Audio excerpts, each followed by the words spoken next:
Normal ಆಗಿ ನೀವು diet ಮಾಡ್ತಿದ್ದೀರಲ್ವಾ, diet ಅಂತಲ್ಲ, ನೀವು ನಾರ್ಮಲ್ ಆಗಿ ಏನ್ ಸಿಗುತ್ತೆ ತಿಂತೀರಲ್ವಾ, ಆಮೇಲೆ ಅದ್ರದ್ದು ಸ್ವಲ್ಪ ಪ್ರೋಟೀನ್ ಆಡ್ ಮಾಡಿದ್ರೆ ಸಾಕು. ಅಂದ್ರೆ ಡಯಟ್ ತುಂಬಾ ಖರ್ಚಾಗುತ್ತೆ, ತುಂಬಾ ಮನಿ ಬೇಕು. ಅಂದ್ರೆ ನಾನು ಹೆಂಗಂದ್ರೆ ನಾರ್ಮಲ್ ಆಗಿ ಡೈಲಿ ಒಂದು 5 ತಿಂತಿದ್ದೆ, ಬಟ್ ಈಗ ಮಾಡ್ತಾ ಇಲ್ಲ. ಮನಿ ಇದ್ದಾಗ ಮಾಡ್ತೀನಿ, ಬಟ್ ಡೈಲಿ ಒಂದು 5 ತಿಂತಾ ಇದ್ದೆ. ಮಾರ್ನಿಂಗ್ ಹೆಂಗಾದ್ರು ಡೈಲಿ ರೂಟೀನ್ ಹೇಳ್ಬಿಡ್ತೀನಿ. ಮಾರ್ನಿಂಗ್ ಎದ್ದ ತಕ್ಷಣ ಸೀಡ್ಸ್ ಅಂತ ಇರುತ್ತೆ, ಸೀಡ್ಸ್ ವಾಟರ್ ಹಾಕೊಂಡ್ಬಿಟ್ಟು ನಾನು ನೆನೆಯಿಟ್ಟು ಬಿಡ್ತೀನಿ. ಇಲ್ಲಾಂತಂದ್ರೆ ಮಾರ್ನಿಂಗ್ ಒಂದು ಹಾಫ್ ಅನ್ ಅವರ್ ಮುಂಚೆ ನೆನೆಯಿಟ್ಟು ಅದನ್ನ ಕುಡಿತೀನಿ. ಆಮೇಲೆ ವಾಶ್ರೂಮ್ ಹೋಗ್ತೀನಿ, ಫುಲ್ ಕ್ಲಿಯರ್ ಆಗುತ್ತೆ. ಆಮೇಲೆ ಮತ್ತೆ ಟಿಫಿನ್ ಏನಿರುತ್ತೆ ಟಿಫಿನ್ ಮಾಡ್ತೀನಿ. ಆಮೇಲೆ ಒಂದು ಬಾದಾಮಿ ಒಂದು 4 ತಿಂತೀನಿ. ಆಮೇಲೆ ತದನಂತರ ನಾರ್ಮಲ್ ಆಗಿ ಇದು ಬರುತ್ತಲ್ಲ, ಒಂದು 5 ರೂಪೀಸ್ ಶೇಂಗಾ ಬರ್ಫಿ, ಒಂದ್ 2 ತಿಂತೀನಿ. ಅಲ್ಲೇ ಪ್ರೋಟೀನ್ 10 ಗ್ರಾಮ್ ಪ್ರೋಟೀನ್ ನಾರ್ಮಲ್ ಆಗಿ ಸಿಗುತ್ತೆ. ಆಮೇಲೆ ದೋಸೆಗೆ ಅದ್ರಲ್ಲಿ ಸ್ವಲ್ಪ ಪ್ರೋಟೀನ್ ಸಿಗುತ್ತೆ, ಕ್ಯಾಲರೀಸ್ ಜಾಸ್ತಿ ಸಿಗುತ್ತೆ. ದೋಸೆಗೆ ಬಂದ್ಬಿಟ್ಟು ಡಯಟ್ ಮಾಡಿದ್ರೆ ಇಬ್ರು ತರ ಇರ್ತಾರೆ. ಒಬ್ಬ ರಿಚ್ ಪರ್ಸನ್ ಅಲ್ಲಿ ದುಡ್ಡು ಇಟ್ಕೊಂಡು ಮಾಡ್ತಾನೆ, ಒಬ್ಬ ಬಡವ ಅಥವಾ ಕೆಲಸ ಹೋಗ್ದಂಗೆ ಏನೋ ಮಾಡ್ದಂಗೆ ಅಮೌಂಟ್ ಕಮ್ಮಿ ಇರುತ್ತೆ. ಅವ್ರಿಗೆ ಯಾವ ತರ ನಾರ್ಮಲ್ ಬ್ರೋ. ಈಗ ನಾನು ಹೇಳ್ತಿದ್ದೇನೆ ಇದೇ ತರ, ನಿಮ್ಗೆ ಪೀಸ್ಗಳಲ್ಲಿ ಅಲ್ಲೆಲ್ಲ ಸ್ಟೇ ಆಗಿರ್ತೀರಾ, ನಿಮ್ ದೋಸೆ ಇಡ್ಲಿ ಅದೆಲ್ಲ ತಿಂತೀರಾ. ಆಮೇಲೆ ನಿಮ್ಗೆ ಒಂದು 5 ರೂಪಾಯಿ 10 ರೂಪಾಯಿಗೆ ಶೇಂಗಾ ತಿಂತೀರಾ ಡೈಲಿ ಅದೇ ತಿಂತೀನಿ. ಅದ್ರಲ್ಲಿ ಕೆಲವರು ಸಿಗುತ್ತಲ್ಲ, ನಿಮ್ಗೆ ಈ ಬೋರ್ ಆಗೋದಕ್ಕೆ ತಿನ್ಬೇಕು. ಡಯಟ್ ಅಂದ್ರೆ ಹಂಗೇನಿರುತ್ತೆ. ಆಮೇಲೆ ಮಧ್ಯಾಹ್ನ ಒಂದು 4 ಎಗ್ಗು ಅಥವಾ 5 ಎಗ್ ತಿನ್ನಿ, ಓಕೆನಾ. ನಿಮ್ಗೆ ರಿಚ್ ಅಂತಂದ್ರೆ ನೀವು ಚಿಕನ್, ಇವಾಗ ನೀವು ಹೆವಿ ಬಾಡಿ ಬಿಲ್ಡ್ ಮಾಡ್ತೀನಿ ಅಂತಂದ್ರೆ ನೀವು ಹೆವಿ ಖರ್ಚು ಮಾಡಿ ಹೆವಿ ಅಮೌಂಟ್ ಆಗ್ಬಿಟ್ಟು ಚಿಕನ್ ಎಗ್ಗು ಅದು ಬೇರೆ ಆಗುತ್ತೆ. ಈಗ ನೀವು ನಾರ್ಮಲ್ ಫಿಟ್ನೆಸ್ ಅಲ್ಲಿ ಫಿಟ್ ಆಗಿರ್ಬೇಕಂದ್ರೆ ನಾರ್ಮಲ್ ಆಗಿ ಒಂದು ಡೈಲಿ ಒಂದು 5 ಇರ್ತೀನಿ. ಆಮೇಲೆ ನಾರ್ಮಲ್ ರೈಸ್ ಏನಿರುತ್ತೆ, ಆಮೇಲೆ ಸಾಂಬಾರ್ ಏನಿರುತ್ತೆ ಅದರದ್ದು ಸ್ವಲ್ಪ ಆ್ಯಡ್ ಮಾಡ್ಕೊಳ್ಳಿ, ಅಷ್ಟೇ ಮುಗೀತು. ಆಮೇಲೆ ಇವಾಗ ಮೂಂಗ್ ದಾಲ್ ಅಂತ ಇರುತ್ತೆ. ಇವಾಗ ನಿಮ್ಗೆ ಕ್ಯಾಲರೀಸ್ ಯಾವ್ದ್ರಲ್ಲಿ ಜಾಸ್ತಿ ಸಿಗುತ್ತೆ, ನಿಮ್ಗೆ ಕ್ಯಾಲರೀಸ್ ಯಾವ್ದ್ರಲ್ಲಿ ಇದು ಸಿಗುತ್ತೆ ನೀವು ಅದರಲ್ಲಿ ಮಾಡ್ತಕ್ಕಂಥದ್ದು. ಬನಾನ ನಾರ್ಮಲ್ ಆಗಿ ಅದು ಬನಾನಲ್ಲಿ ಬಂದ್ಬಿಟ್ಟು 110 ಕ್ಯಾಲರೀಸ್ ಸಿಗುತ್ತೆ ಒಂದು ಬನಾನಲ್ಲಿ. ಆಮೇಲೆ 2 ಗ್ರಾಮ್ ಮಾತ್ರ ನಿಮ್ಗೆ ಪ್ರೋಟೀನ್ ಸಿಗುತ್ತೆ ಇದರಲ್ಲಿ. ಬನಾನ ಡೈಲಿ 2 ಅಥವಾ 3 ತಿಂದ್ರೆ ಸಾಕು. ಅಂದ್ರೆ ನೀವು ಬಲ್ಕ್ ಮಾಡ್ತಾ ಇದ್ದೀವಿ ಅಂದ್ರೆ ನೀವು 1 ತಿಂದ್ರೆ ಏನಾಗುತ್ತೆ, ನಿಮ್ ನ್ಯೂಟ್ರಿಷನ್ ನಿಮ್ ಬಾಡಿಗೆ ಎಷ್ಟು ಬೇಕು ಅಷ್ಟು ಮಾತ್ರ ಸಿಗುತ್ತೆ, ಓಕೆನಾ. ನಿಮ್ ಬಾಡಿಗೆ ಏನೇನಂತಂದ್ರೆ ನಿಮ್ಗೆ ಎನರ್ಜಿ ಸಿಗ್ಬೇಕು ಅಂದ್ರೆ ಬನಾನ ಎನರ್ಜಿ. ಆಮೇಲೆ ಬೇರೆ ಬೇರೆ ರೀತಿಯ ಕಣ್ಣಿಗೆ ಅದಕ್ಕೆ ಹೇಗೆ ಅದು ಬೆನಿಫಿಟ್ಸ್ ಇದೆ. 1 ತಿಂಗಳು ಅಷ್ಟೇ ಸಿಗುತ್ತೆ ನಿಮ್ಗೆ. 2 ಅಥವಾ 3 ತಿಂದ್ರೆ ನಿಮ್ಗೆ ಏನಾಗುತ್ತೆ, ಬಲ್ಕಿಂಗ್ ತುಂಬಾನೇ ಬೆಟರ್. ಗ್ರೋತ್ ಆಗುತ್ತೆ. ಯಾರು ಹೇಳ್ತೀವಿ ಗ್ರೋತ್ ಆಗಲ್ಲ ಅಂತ? ಗ್ರೋತ್ ಆಗುತ್ತೆ ಕಂಪಲ್ಸರಿ. ಅಂದ್ರೆ 1 ಬನಾನ ತಿನ್ನೋದ್ರಿಂದ ಆಗಲ್ಲ, ನೀವು 2 ಅಥವಾ 3 ತಿಂದ್ರೆ ಕಂಪಲ್ಸರಿ ಗ್ರೋತ್ ಆಗುತ್ತೆ ಅಷ್ಟೇ. ಆಮೇಲೆ ಡಯಟ್ ತುಂಬಾ ಇಂಪಾರ್ಟೆಂಟ್. ಡಯಟ್ ಈಗಾಗಲೇ ಹೇಳಿದ್ನಲ್ಲ, ಡಯಟ್ ಮತ್ತೆ ಡಯಟ್ ಅಲ್ಲಿ ಪ್ರೋಟೀನ್ ತುಂಬಾ. ನೀವು ವರ್ಕೌಟ್ ಮಾಡ್ತೀನಿ ಅಂದ್ರೆ ಮಸಲ್ ಗೇನ್ ಮಾಡ್ಬೇಕಂದ್ರೆ ಪ್ರೋಟೀನ್ ತುಂಬಾ ಇಂಪಾರ್ಟೆಂಟ್ ಆಗಿದೆ. ನಿಮ್ ಪ್ರಕಾರ ಹೆರಿಡಿಟಿ ಮುಖ್ಯ ಆಗಲ್ಲ ಅಂತೀರಾ? ಡಯಟ್ ಮಾಡೋದ್ರಿಂದ ಜಿಮ್ ಮಾಡೋದ್ರಿಂದ ಹೆರಿಡಿಟಿ ಮುಖ್ಯ ಆಗಲ್ಲ, ಮೀನ್ಸ್ ಜೆನೆಟಿಕ್ ಇದೆ ಮುಖ್ಯ ಆಗಲ್ಲ ಅಂತೀರಾ? ಜೆನೆಟಿಕ್ ಮುಖ್ಯ ಬ್ರೋ. ಎಷ್ಟೋ ಜನ ಬ್ರೋ ಯೂಟ್ಯೂಬ್ ಅಲ್ಲಿ ನೋಡಿ skinny peoples how to body build ಅಂತ ಇರುತ್ತೆ. ಆ ತರ ನೋಡಿ ಎಷ್ಟು ಸಣ್ಣ ಇರ್ತಾರೆ, ಅವ್ರ ಫ್ಯಾಮಿಲಿ ಹೇಗಿರ್ತಾರೆ ಗೊತ್ತಾ, ಒಳ್ಳೆ ಉಂಕಲ್ ತರ ಇರ್ತಾರೆ. ಅದು ಮ್ಯಾಟರ್ ಆಗಲ್ಲ. ಒಬ್ಬೊಬ್ಬರಿಗೆ ಅದು ಮ್ಯಾಟರ್ ಆಗುತ್ತೆ. ಬಟ್ ಅವ್ರು ಕ್ಯಾಲರೀಸ್ ಮೇಲೆ ತಿಂತಾರಲ್ವಾ, ಎಷ್ಟು ಕ್ಯಾಲರೀಸ್ ತಿಂದ್ರೆ ಅವ್ರ ಬಾಡಿ ಆಟೋಮೆಟಿಕ್ಲಿ ಬಿಲ್ಡ್ ಆಗುತ್ತೆ. ಜೆನೆಟಿಕ್ಸ್ ಮೇಲೆ ಬಿಲ್ಡ್ ಆಗಲ್ಲ, ಡಿಪೆಂಡ್ ಆಗಲ್ಲ ಅಂತ ಹೇಳ್ತಾರೆ, ಡಿಪೆಂಡ್ ಆಗುತ್ತೆ. ಬಟ್ ನೀವು ಮಾಡಿದ್ರೆ ಕ್ಯಾಲರೀಸ್ ಈ ತರ ತಿಂದ್ರೆ ಕ್ಯಾಲರೀಸ್ ಮೇಲೆ ನಿಮ್ ಆರಾಮಾಗಿ ಬಾಡಿ ಬಿಲ್ಡ್ ಆಗುತ್ತೆ. ಮಿನಿಮಮ್ ಒಂದು ಬಾಡಿ ಗ್ರೋತ್ ಮಾಡಿದ್ರೆ 3 ಮಂತ್ಸ್ ಆಗ್ತಾ ಎಷ್ಟು ಮಂತ್ ಬೇಕಾಗುತ್ತೆ ನಿಮ್ ಪ್ರಕಾರ? ಮಿನಿಮಮ್ ಫುಲ್ ಸ್ಕಿನ್ ಇದೆ ಅಂತಂದ್ರೆ ಒಂದು 5-6 ಮಂತ್ ಬೇಕಾಗುತ್ತೆ. 5-6 ಮಂತ್ಸ್ ಆಫ್ಟರ್ ಏನೋ ಆಗಲಿಲ್ಲ ಅಂದ್ರೆ ಜೆನೆಟಿಕ್ ಅಂತ ಆಗುತ್ತೆ, ಕಂಪಲ್ಸರಿ ಆಗುತ್ತೆ. ಯಾಕಾಗಲ್ಲ, ಹಾಗೆ ಆಗುತ್ತೆ. ನೀವು ಇವಾಗ ಹೆಂಗಂದ್ರೆ ನೀವು ವರ್ಕೌಟ್ ಮಾಡ್ತಿದ್ದೇನೆ ಅಂತಾನೆ ಮೀನ್ಸ್ ಕರೆಕ್ಟ್. ಇವಾಗ ವರ್ಕೌಟ್ ಮಾಡ್ತಿದ್ದೇನೆ ಅಂತಂದ್ರೆ ನಿಮ್ ಮಸಲ್ ಏನಾಗುತ್ತೆ, ಬ್ರೇಕ್ ಡೌನ್ ಆಗುತ್ತೆ ವರ್ಕೌಟ್ ಮಾಡ್ಬೇಕಾದ್ರೆ, ಓಕೆನಾ. ಬ್ರೋಕನ್ ಆಗುತ್ತೆ. ಅವಾಗ ಏನಾಗುತ್ತೆ, ನೀವು ಪ್ರೋಟೀನ್ ಬಾಡಿ ಹಾಕಿದ್ರೆ ಏನಾಗುತ್ತೆ, ನಿಮ್ಮ ಹೊಟ್ಟೆಗೆ ಎಲ್ಲ ಅದು ಡೈಜೆಷನ್ ಆಗ್ಬಿಟ್ಟು ನಿಮ್ಮ ಕಿಡ್ನಿಗೆ ಅದು ಲಿವರ್ಗೆ ಎಲ್ಲ ಕಳಿಸ್ಬಿಟ್ಟು ನಿಮ್ಮ ಬಾಡಿಗೆಲ್ಲ ಸರ್ಕ್ಯುಲೇಷನ್ ಆಗೇ ಆಗುತ್ತೆ.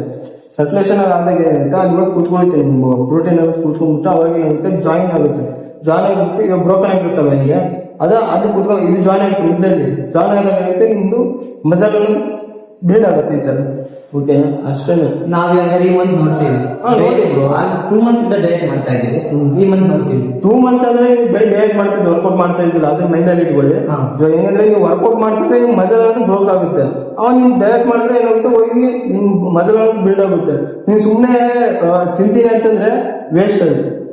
ನಿಜ ಹೇಳ್ತೀನಿ, ತಿಂತೀನಿ ಅಂದ್ರೆ- ನಾನು ಮಂತ್ಲಿ ಬೇಜಾನ್ ತಿಂತಾ ಇರ್ತೀನಿ. ಹಾ ಇವಾಗ ಹೆಂಗಂದ್ರೆ ವರ್ಕೌಟ್ ಮಾಡಿಲ್ಲ. ಹಾ ಅದೇ ಅದು ಒಂದು ಮೇನ್ ಪಾಯಿಂಟ್ ಆಗುತ್ತೆ. ಆಮೇಲೆ ತದನಂತರ ಹೆಂಗಂತಂದ್ರೆ ನೀವು ತಿಂತೀರ, ನಿಮ್ ಬಾಡಿಗೆ ಎಷ್ಟು ಬೇಕು ನೀವು ಇಷ್ಟು ತಿಂತೀರ ಅನ್ಕೊಳ್ಳಿ, ನಿಮ್ ಬಾಡಿಗೆ ಎಷ್ಟು ಬೇಕು ಇಷ್ಟು ಬೇಕು, ಅಷ್ಟು ನ್ಯೂಟ್ರಿಷನ್ ಮಾತ್ರ ನಿಮ್ ಬಾಡಿಗೆ ತಗೊಳ್ಬೇಕು. ಮಿಕ್ಕಿದ ಏನ್ ಮಾಡುತ್ತೆ ಹೊರಗೆ ಹಾಕ್ಬೇಕು. ಇಷ್ಟೇ, ಅರ್ಥ ಆಯ್ತಾ? ಅದೇ ಏನಾದ್ರು ವರ್ಕೌಟ್ ಮಾಡೋದು ಅನ್ಕೋ, ಅದು ಅಷ್ಟು ಏನ್ ತಿಂದಿರ್ತೀಯಲ್ಲ ಅದನ್ನೆಲ್ಲ ಡೈಜೆಷನ್ ಮಾಡ್ಬಿಟ್ಟು ಲಿವರ್ಗೆಲ್ಲ ಕಳಿಸ್ಬಿಟ್ಟು ಬಾಡಿಗೆಲ್ಲ ಸರ್ಕ್ಯುಲೇಷನ್ ಮಾಡುತ್ತೆ. ಇಷ್ಟೇ. ನಾನು ಮಿನಿಮಮ್ ಈ 5 years ಇಂದ ಒಂದೇ ವೇಟ್ ಗೇನ್ ಮಾಡಿದ್ದೀನಿ. ಊಟ ಮಾಡ್ಲಿ ಡಯಟ್ ಮಾಡ್ತಾ ಇದ್ದೀನಿ. 48 ಇದ್ದೀನಿ, 48 ಇದ್ದೀನಿ. ಅದು ನಾರ್ಮಲ್ ಆಗಿ ಅಷ್ಟೇ. ನೀವು ಬ್ರೋ ಇವಾಗ ನೀವು ಕಡಿಮೆ ತಿಂದ್ರೆ ಇವಾಗ ಒಂದೇ ಸಲ ಡೈಲಿ ನೀವೇನು ಜಾಸ್ತಿ ಇವಾಗ 2500 ಕ್ಯಾಲೋರೀಸ್ ತಿನ್ಬೇಕಂದ್ರೆ ನಿಮ್ ಕೈಲಿ ಆಗಲ್ಲ. ಅಲ್ಲ ತಿಂತೀರಾ ಇಲ್ಲ ಅಂತ ಹೇಳ್ತಿಲ್ಲ, ಬಟ್ ನೀವು ಮೇಂಟೈನ್ ಮಾಡೋಕ್ಕಾಗಲ್ಲ. ನೀವು ಕ್ಯಾಲ್ಕುಲೇಟ್ ಮಾಡ್ಕೊಂಡು ತಿಂತೀರಾ ಅಂತಂದ್ರೆ ಡೈಲಿ ನೀವು ಕಂಪಲ್ಸರಿ ವೇಟ್ ಗೇನ್ ಆಗೇ ಆಗ್ತೀವಿ. ನೀವು ಬರೀ ಏನು ಕಡಿಮೆ ಇಷ್ಟೇ ರೈಸ್ ತಿಂತೀನಿ ಇಷ್ಟೇ ತಿಂತೀನಿ ಅಂದ್ರೆ ನೀವು ಆಗಲ್ಲ. ನೀವು ಸ್ವಲ್ಪ ಸಣ್ಣ ಅಕ್ಕಿ ಆಗುತ್ತೆ, ದಪ್ಪ ಆಗೋಕ್ಕಾಗಲ್ಲ. ನೀವ್ ಹೇಳೋ ಪ್ರಕಾರ ಈ ಡಯಟ್ ಹೇಳಿದ್ರಲ್ಲ, ನಾರ್ಮಲ್ ಡಯಟ್ ಅದೇ better, protein powder better? Gym ಹೋಗೋರೆಲ್ಲ ಪ್ರೋಟೀನ್ ಪೌಡರ್ ತಗೊಂತಾರೆ. ಇವಾಗ ಅವ್ರಿಗೆ ಟೈಮ್ ಸಿಗಲ್ಲ. ಇವಾಗ ಅಡುಗೆ ಮಾಡ್ಕೊಂತೀನಿ ಅಂತಂದ್ರೆ ಅದೇ ತಗೋಬೇಕು, ಐಟಮ್ ಬಾಯ್ ಇದು ತಗೋಬೇಕು, ಕುಚ್ಚಬೇಕು, ಗ್ಯಾಸ್ ಹಚ್ಬೇಕು, ಅದೆಲ್ಲ ಸ್ವಲ್ಪ ಟೈಮ್ ಆಗುತ್ತೆ. ಅದೇ ಪೌಡರ್ ಅದೇ ಪ್ರೋಟೀನ್ ಪೌಡರ್ ಒಂದು ಸ್ಪೂನ್ ತಗೊಳ್ಳೋದು ಹಾಕೋದು. ಅರ್ಥ ಆಯ್ತಾ? ಇವಾಗ ನಿಮ್ಗೆ ಟೈಮು ಸಾಲ್ವ್ ಆಗುತ್ತೆ. ಅಂದ್ರೆ ನಿಮ್ಗೆ ನ್ಯಾಚುರಲ್ ಸಿಗಲ್ಲ. ಅದು ಎಲ್ಲರೂ ನ್ಯಾಚುರಲ್ ಅಂತಾರೆ ಪ್ರೋಟೀನ್ ಪೌಡರ್, ನ್ಯಾಚುರಲ್ ಅಲ್ಲ. ನ್ಯಾಚುರಲ್ ಅಂದ್ರೆ ನಿಮ್ಗೆ ಎಗ್ಗಲ್ಲಿ ಚಿಕನ್ ಇಂಥದ್ರಲ್ಲಿ ನೀವು ಕನ್ಸ್ಯೂಮ್ ಮಾಡ್ಬೋದು. ಆಮೇಲೆ ಪೀನಟ್ ಬಟ್ರು, ಆಮೇಲೆ ಇವು ಬರ್ತಾವಲ್ಲ ಸೋಯಾ ಚಂಕ್ಸ್, ಇವೆಲ್ಲ ನ್ಯಾಚುರಲ್. ಇವುಗಳೆಲ್ಲ ನಿಮ್ಗೆ ಹೆವಿ ಪ್ರೋಟೀನ್ ಸಿಗುತ್ತೆ. ಬಟ್ ಅದೇ ಏನಂತಂದ್ರೆ ಪೌಡರ್ ಅದು ಬ್ರೋ. ಇವಾಗ ಪೌಡರ್ ಹೆಂಗೆ ಅಂತಂದ್ರೆ ಅದು ಎಷ್ಟೋ ದಿನ ಸ್ಟಾಕ್ ಇಟ್ಟಿರ್ತಾರೆ. ಅದು ನ್ಯಾಚುರಲ್ ಅಲ್ಲ ಅಂತ ನಂಗೆ ಗೊತ್ತಿಲ್ಲ. ನಾನು ಇದುವರೆಗೂ ಸೇವನೆ ಮಾಡಿಲ್ಲ, ತಿಂದಿದ್ರೆ ನಾನು ಪೌಡರ್ ಕನ್ಸ್ಯೂಮ್ ಮಾಡಿದ್ರೆ ನಂಗೆ ಗೊತ್ತಾಗ್ತದೆ. ಬಟ್ ಅದು ತುಂಬಾ ಜನ ಏನಂತ ಅಂದ್ರೆ ಕೇಳ್ಪಟ್ಟೆ ನಾನು ಯೂಟ್ಯೂಬಲ್ಲಿ ನೋಡಿದೆ. ಪೌಡರ್ ಅದು ತಿನ್ನೋದ್ರಿಂದ ಏನಾಗುತ್ತೆ ಅಂದ್ರೆ ನಿಮ್ಮ ಬಾಡಿ ಏನಿದೆಯಲ್ಲ ಫುಲ್ ಬಲ್ಕ್ ತರ ಆಗುತ್ತೆ, ಫ್ಯಾಟ್ ಆಗುತ್ತೆ. ಆಮೇಲೆ ನೀನು ಕಟ್ ಮಾಡ್ತೀನಿ ಅಂದ್ರೆ ಬೇಗ ಕಟ್ ಆಗಲ್ಲ ನಿಮ್ಮ ಬಾಡಿ. ಕಟ್ ಅಂತಂದ್ರೆ ಫಿಟ್ ಮಾಡಿದೆ ಅಂದ್ರೆ ಅದೇನಾಗುತ್ತೆ ಬಾಡಿ ಉಪ್ಕೊಂಡ್ಬಿಡುತ್ತೆ. ಉಪ್ಕೊಂಡಾಗ ಏನಾಗುತ್ತೆ ಕಟ್ ಮಾಡೋಕ್ಕೂ ಬೇಗ ಅದು ರಿಸಲ್ಟ್ ತೋರಿಸಲ್ಲ. ಆ ಫ್ಯಾಟ್ ಇರೋದು ಹಂಗೆ ಇರುತ್ತೆ. ಅದು ಸೇಫ್ ಅಲ್ಲ ಅನ್ಸುತ್ತೆ ನನಗೆ ಅನ್ಸುತ್ತೆ. ಪ್ರೋಟೀನ್ ತುಂಬಾ ಜನ ಕನ್ಸ್ಯೂಮ್ ಮಾಡ್ತಾರೆ. Protein powder 3 spoon okay, 2 egg okay ಅಲ್ವಾ? 3 ಸ್ಪೂನ್ ಮೀನ್ಸ್ 3 ಸ್ಪೂನ್ ಹಾಕಿ. ಇಲ್ಲ, 1 ಸ್ಪೂನಲ್ಲಿ 30 ಗ್ರಾಮ್ ಪ್ರೋಟೀನ್ ಸಿಗುತ್ತಲ್ಲ, 25-30 ಗ್ರಾಮ್. ನಿಮ್ ಬಾಡಿ ಎಗ್ಗಲ್ಲಿ ಒಂದು ಎಗ್ಗಲ್ಲಿ ಎಷ್ಟು ಸಿಗುತ್ತೆ? ಒಂದ್ ಎಗ್ಗಲ್ಲಿ 6 ಗ್ರಾಮ್ ಪ್ರೋಟೀನ್ ಸಿಗುತ್ತೆ. 6 ಗ್ರಾಮ್. 2 ಎಗ್ 30 ಮೀನ್ಸ್ ಅದು 2 ಒಂದ್ ಎಗ್ಗಲ್ಲಿ 6 ಗ್ರಾಮ್ ಪ್ರೋಟೀನ್ ಸಿಗುತ್ತೆ. ನೀವು 2 ಎಗ್ಗಲ್ಲಿ 12 ಗ್ರಾಮ್. ಅದೇ ರೀತಿ ಕ್ಯಾಲ್ಕುಲೇಟ್ ಇಟ್ಕೊಂಡ್ರೆ ನಿಮ್ಗೆ 5 ಎಗ್ಗೆ ಎಷ್ಟು 30 ಗ್ರಾಮ್ ಪ್ರೋಟೀನ್ ಸಿಗುತ್ತೆ. 5 ಎಗ್ ಕನ್ಸ್ಯೂಮ್ ಮಾಡಿದ್ರೆ ಮುಗಿದಲ್ಲ. ಆಮೇಲೆ 2 ಸ್ಕೂಪ್ ತಗೊಂಡ್ರೆ okay daily. 2 scoop protein powder ಇದೆಯಲ್ಲ, 2 ಸ್ಕೂಪ್ ಪ್ರೋಟೀನ್ ಪೌಡರ್ ತಗೊಂಡ್ರೆ 1 ಸ್ಕೂಪ್ ಅಲ್ಲಿ 25 ಗ್ರಾಮ್ ಅಥವಾ 30 ಗ್ರಾಮ್ ಅನ್ಕೊಳ್ಳಿ. ಅದೇ 2 ಸ್ಕೂಪ್ ಅಲ್ಲಿ 60 ಗ್ರಾಮ್ ಪ್ರೋಟೀನ್. ಆಮೇಲೆ ಇದು ಬಂದ್ಬಿಟ್ಟು ಎಷ್ಟು ಟೋಟಲ್ ಇದು ಪ್ರೋಟೀನ್ ಪೌಡರ್ ಎಲ್ಲ ಇದು ಕ್ಯಾಲ್ಕುಲೇಟ್ ಮಾಡಿದ್ರೆ 90 ಗ್ರಾಮ್ ಪ್ರೋಟೀನ್ ಸಿಗುತ್ತೆ ನಿಮಗೆ. ಆಮೇಲೆ ನಿಮಗೆ ರೈಸ್ ಅಲ್ಲಿ ಸೇವನ್ ಮಾಡ್ತೀನಿ ಅಂದ್ರೆ ರೈಸಲ್ಲಿ 8 ಗ್ರಾಮ್ ಪ್ರೋಟೀನ್ ಸಿಗುತ್ತೆ ಗೊತ್ತಾ? 8 ಗ್ರಾಮ್. ಆಮೇಲೆ ಚಪಾತಿಲಿ 6 ಗ್ರಾಮ್ 8 ಗ್ರಾಮ್ ಮಿನಿಮಮ್ ಸಿಗುತ್ತೆ. ಅದರಲ್ಲೂ ಪ್ರೋಟೀನ್ ನೀವು ಗೂಗಲಲ್ಲಿ ನೋಡಿದ್ರೆ ಗೊತ್ತಾಗುತ್ತೆ. ಯಾವುದೇ ರೀತಿ ಕ್ಯಾಲ್ಕುಲೇಟ್ ಮಾಡ್ಕೊಂಡು ತಿಂದ್ರೆ ಆರಾಮಾಗಿ ನಿಮಗೆ ಬಾಡಿ ಅನ್ನೋದು ಯಾಕೆ ಬರೋದು. ನೀವು ಆರಾಮಾಗಿ ನೀವು ನಾರ್ಮಲಿ ಚಪಾತಿ ಮಾಡ್ತೀರಿ, ಚಪಾತಿ ಒಂದು 2 ತಿಂತೀರ, ಆಮೇಲೆ ಸ್ವಲ್ಪ ರೈಸ್ ತಿಂತೀರ. ಹಂಗಲ್ಲ, ನೀವು ಬಲ್ಕ್ ಮಾಡ್ತಿದ್ದೀರಿ ಅಂದ್ರೆ ಹೆವಿ ತಿನ್ಬೇಕು. ಹೆವಿ 4 ಚಪಾತಿ ತಿನ್ಬೇಕು, ಇಷ್ಟು ರೈಸ್ ತಿನ್ಬೋದು ಜಾಸ್ತಿ. ನೀವೇ ಇಷ್ಟ ತನಕ ನಿಮ್ ಬಾಡಿಗೆ ಎಷ್ಟು ಬೇಕು ಅಷ್ಟು ಅಂದ್ರೆ ನಮ್ಗೆ ಇವಾಗ ನಮ್ಮ ಬಾಡಿಗೆ ಎಷ್ಟು ಬೇಕು ಅಷ್ಟು. ಇವಾಗ ನಮ್ಮ ಬಾಡಿಗೆ ಇವಾಗ ನೀವು ದಪ್ಪ ಇರೋರಿಗೆ ಬೇರೆ, ಸಣ್ಣ ಇರೋರಿಗೆ ಬೇರೆ. ಇವಾಗ ನಾನು ಇದ್ದೀನಿ, ನಂದು ಹೇಳಿದೆ, ನಂದು ಹೆಂಗೆ ಅಂದ್ರೆ ನನಗೆ ಎಷ್ಟು ಬೇಕು. ನಾನು ಜಾಸ್ತಿ ತಿಂದ್ರೆ ಏನಾಗುತ್ತೆ, ಇವಾಗ ಇಷ್ಟು ತಿಂದ್ರೆ ಸಾಕು. ನಮ್ಮ ಬಾಡಿಗೆ ಎಷ್ಟು ಬೇಕು ಅಷ್ಟು ತಿಂದ್ರೆ ಸಾಕು. ಅದೇ ನಾನು ಜಾಸ್ತಿ ತಿಂದ್ರೆ ಫ್ಯಾಟ್ ಬರ್ಸುತ್ತೆ. ನಾನು ನೋಡಿ ಊರಿಗೆ ಹೋಗಿ ಬಂದು ನಾನು ಯಾಕೆ ಸಲ ಕಾಣ್ತಾ ಇತ್ತು, ಇವಾಗ ಫ್ಯಾಟ್ ಬಂದಿದೆ. ಸೈಡ್ ಮಾಡಿ ಫ್ಯಾಟ್ ಬಂದಿದೆ. ಹಂಗೆ ಜಾಸ್ತಿ ತಿನ್ನೋದ್ರಿಂದ ರೈಸು ಒಳ್ಳೆದಕ್ಕಿದೆ ಕೆಟ್ಟದಕ್ಕಿದೆ. ಯಾವ ತರ ಉಪಯೋಗಿಸ್ಕೋಬೇಕು ಆ ತರ ಉಪಯೋಗಿಸ್ಕೋಬೇಕು ಅಷ್ಟೇ, ಅದ್ಬಿಟ್ಟು ಬೇರೆ ಏನಿಲ್ಲ. ಮತ್ತೆ ನೋಡೋಣ, ನಿಮ್ದು ಟ್ರಾನ್ಸ್ಫಾರ್ಮೇಶನ್ ನಾನು ಹೇಳ್ತೀನಿ ಯಾವ ತರ ಮಾಡ್ಬೇಕಂತ. ಡೈರೆಕ್ಟ್ ಒಂದು ಚಾರ್ಟ್ ಇದೆ ನನ್ನ ಹತ್ರ ಇದೆ, ಕಲಿತೀನಿ, ಅದನ್ನ ಕೊಡ್ತೀನಿ. ನಾರ್ಮಲ್ ಆಗಿ ದುಡ್ಡು ಖರ್ಚು ಮಾಡೋದು ಅವಶ್ಯಕತೆ ಇಲ್ಲ. ಅಂದ್ರೆ ದುಡ್ಡು ಖರ್ಚಾಗುತ್ತೆ ನಾರ್ಮಲ್ ಆಗಿ ಮಂತ್ಲಿ 200 ಅಷ್ಟೇ ಖರ್ಚಾಗುತ್ತೆ ಮಂತ್ಲಿ. ಆಮೇಲೆ ನೀನು ಮೀನ್ಸ್ ನೀವು ಹೇಳೋ ಪ್ರಕಾರ ಡೈಲಿ 5 ಎಗ್ ಅಂದ್ರೆ 30 ಎಗ್ಗೆ 200 ಇದೆ. ನಾನು ಮುಂದೆ ತರ್ತೇನೆ. 30 ಎಗ್ 200 ಮತ್ತೆ ಹಾಗೆ ಹೋಗ್ತದೆ. 200 ಸಾಕು. ಆಮೇಲೆ ನೀನು ರೈಸ್ ಕನ್ಸ್ಯೂಮ್ ಮಾಡ್ತೀಯಾ? ಮೀನ್ಸ್ 6 ಡೇಸ್ ಅಷ್ಟೇ 30 ಇವಾಗ ಹೆಂಗಂತಂದ್ರೆ ಒಂದ್ ನಿಮಿಷ, ನಿಮ್ ಏಜ್ ಎಷ್ಟಿದೆ? 24 ವೇಟ್ 23 48 ವೇಟ್ 48 ಇಂಟು ಕ್ಯಾಲ್ಕುಲೇಟರ್ ತಗೋರಿ. ಕ್ಯಾಲ್ಕುಲೇಟರ್ ತಗೋ. ಕ್ಯಾಲ್ಕುಲೇಟರ್ ತಗೋ.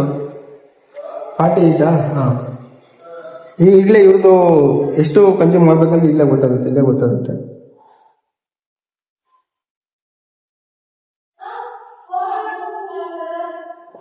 Into 1.2 57 gram protein. ಇಷ್ಟೇ ಸಾಕು ನಿಮಗೆ ಸಿಗ್ತಾನ ಬ್ರೋ. ನಿಮಗೆ ಬ್ರೋ ಇವಾಗ ಹೆಂಗಂತಂದ್ರೆ ಅದೇ ನಿಮ್ ವೇಟ್ ತಕ್ಕಂಗೆ 58 ತೋರಿಸ್ತಾ ಇದೆ. ನಿಮ್ಗೆ 5 ಎಗ್ ಅಲ್ಲಿ ಎಷ್ಟು ಸಿಗುತ್ತೆ? 30 ಗ್ರಾಮ್ ಪ್ರೋಟೀನ್ ಸಿಗುತ್ತೆ. ಇನ್ನು ಮಿಕ್ಕಿದ್ದೆ ರೈಸ್ ಅಲ್ಲಿ 8 ಗ್ರಾಮ್ ಪ್ರೋಟೀನ್ ಸಿಗುತ್ತೆ. 2 ಟೈಮ್ ರೈಸ್ ಕನ್ಸ್ಯೂಮ್ ಮಾಡ್ತೀವಿ ಗೊತ್ತಾ? ಅಲ್ಲಿಗೆ ಎಷ್ಟಾಯ್ತು? ಒಂದು ನಿಮಿಷ, 8 ಗ್ರಾಮ್ ಪ್ರೋಟೀನ್ ಸಿಗುತ್ತೆ ರೈಸ್ ಅಲ್ಲಿ. 57 ಇದೆ. 30 ಗ್ರಾಮ್ ಪ್ರೋಟೀನ್ ಪ್ಲಸ್ ಅದರಲ್ಲಿ ಯಾವ್ದ್ರಲ್ಲಿ ರೈಸಲ್ಲಿ 8 ಗ್ರಾಮ್. ಆಮೇಲೆ ನಿಮ್ಗೆ ದಾಲಲ್ಲಿ ಅಂದ್ರೆ ಸಾಂಬಾರಲ್ಲಿ ಏನಂದ್ರೆ ಒಂದು 5 ಗ್ರಾಮ್ ಸಿಗುತ್ತೆ ಪ್ರೋಟೀನ್, 5 ಗ್ರಾಮ್.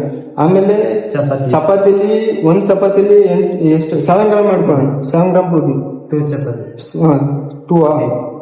ಸಿಕ್ಬಿಡ್ತು ಬ್ರೋ. ಇನ್ನು ಮಧ್ಯಾಹ್ನ ನೈಟು ರೈಸ್ ಮಾಡ್ತೀಯ ತಿಂತೀಯ. ಆಮೇಲೆ ನೀನು ಮಧ್ಯಾಹ್ನ ಇದು ಏನ್ ತಿಂತೀಯ? ದೋಸೆ ಆಗಿರ್ಬೋದು ಅಥವಾ ಇಡ್ಲಿ ಆಗಿರ್ಬೋದು, ಅದಕ್ಕೆ ತಿಂತೀಯ. ಮುಗಿತಲ್ಲ, ನಿಮ್ಗೆ ಎಷ್ಟು ಸಿಗುತ್ತೆ? ನಿಮ್ಗೆ ಹೆವಿನೆಸ್ ಸಿಗುತ್ತೆ. ನೀವು ವರ್ಕೌಟ್ ಮಾಡ್ಬೇಕು ಅಷ್ಟೇನೆ. ಈಗ ಹೆಂಗಂದ್ರೆ ನಿಮ್ಗೆ ಪ್ರೋಟೀನ್ ಸಿಗುತ್ತೆ, ನೀವು ವರ್ಕೌಟ್ ಮಾಡ್ತಿಲ್ಲ. ನೀನ್ ತಿಂದಿದ್ದು ನಿನ್ಗೆ ಎಷ್ಟು ಬೇಕು ನಿಮ್ ಬಾಡಿಗೆ ಇಷ್ಟು ತಿಂತೀಯ ಅನ್ಕೋ, ಇಷ್ಟು ಇರ್ಬೇಕು ನಿಮ್ ಬಾಡಿಗೆ ಅಷ್ಟು ತಗೊಳುತ್ತೆ ನ್ಯೂಟ್ರಿಷನ್. ಆಮೇಲೆ ಇನ್ನು ಮಿಕ್ಕಿದೇನು ಮಾಡುತ್ತೋ ಆಚೆ ಹಾಕುತ್ತೆ. ನೀವು ಅದೇನೋ ವರ್ಕೌಟ್ ಮಾಡೋದು ಬಿಕ್ಕಿರೋ ಅದೇನು ನೋಡು ಎಲ್ಲಾನು ತಗೊಳ್ತೀನಿ ನಿಮ್ ಬಾಡಿ ಅಷ್ಟೇ. ನೀವು ವರ್ಕೌಟ್ ಮಾಡ್ಬೇಕು. ನಿಮ್ದು ವೇಟ್ ಕಡಿಮೆ ಇದೆ, ನಿಮ್ ಪ್ರೋಟೀನ್ ಹೆವಿ ಸಿಗುತ್ತೆ ನಿಮ್ಗೆ. ಆದ್ರೆ ನಮ್ದು ವೇಟ್ ಜಾಸ್ತಿ ಇದೆ, 70 ಇದೆ.